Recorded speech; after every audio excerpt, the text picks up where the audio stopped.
Welcome!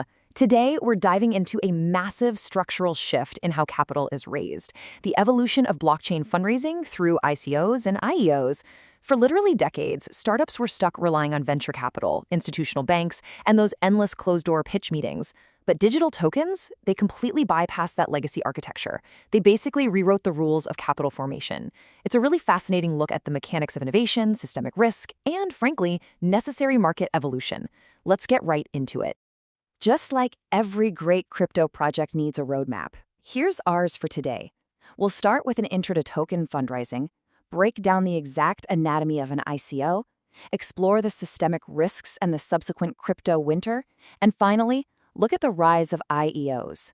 Section 1. Welcome to token fundraising and the birth of a totally new financial era. So, an initial coin offering fundamentally redefined early-stage funding.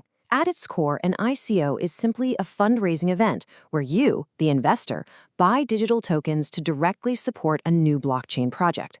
Instead of grabbing traditional equity, users acquire digital assets tied to the network's utility or governance, crossing their fingers that the project takes off and drives the token's value up. The absolute breakthrough here? Complete disintermediation. No legacy banks drowning you in paperwork, no brokers taking massive cuts, just direct, frictionless participation between founders and global capital. Now, this ICO journey definitely didn't happen overnight. It started with a spark, the very first ICO launched by J.R. Willett as a wild, experimental proof of concept. But the real catalyst? That was Ethereum. By introducing ERC20 smart contracts, Ethereum provided this standardized plug-and-play architecture that made it incredibly easy for almost anyone to deploy a digital token. And this technological unlock directly fueled the peak, the absolutely chaotic 2017 crypto boom. We saw early-stage experimentation completely blow up into a global Web3 phenomenon, with unprecedented amounts of retail capital flooding straight into digital assets.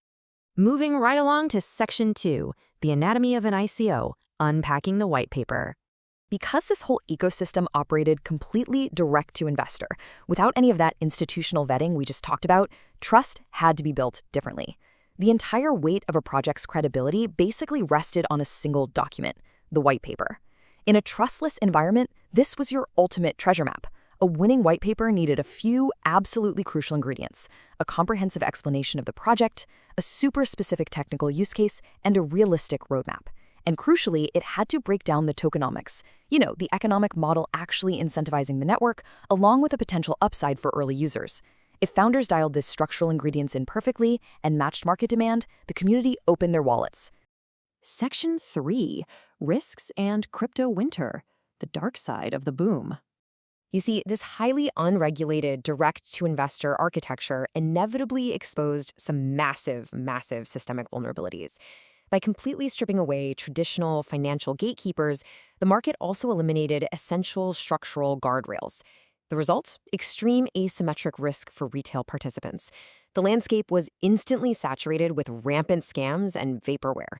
Without regulatory oversight, founders literally faced zero accountability. It was tragically easy to just spin up a convincing white paper, raise capital, and then abscond with millions.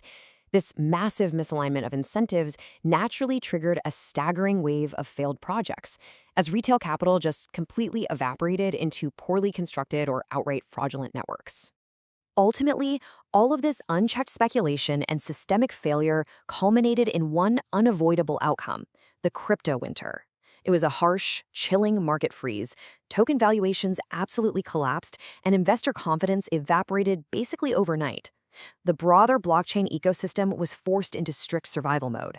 But, it effectively shook out the bad actors and forced genuine builders to take a step back and deeply reflect on how to actually restructure decentralized finance for the long term. Which brings us to Section 4, the rise of IEOs, bringing order to the frontier. To survive and mature, the ecosystem really had to adapt. And we saw this fascinating pendulum swing away from purely decentralized, ultra-high-risk ICOs, right back toward a necessary degree of centralization. Enter the initial exchange offering, or IEO.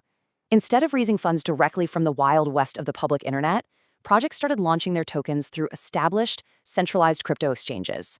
The exchange effectively stepped in as that missing mediator. They rigorously vetted projects for technical and financial credibility before ever putting them in front of retail investors. So, while it definitely compromised on absolute decentralization, This evolution brought back some vital trust.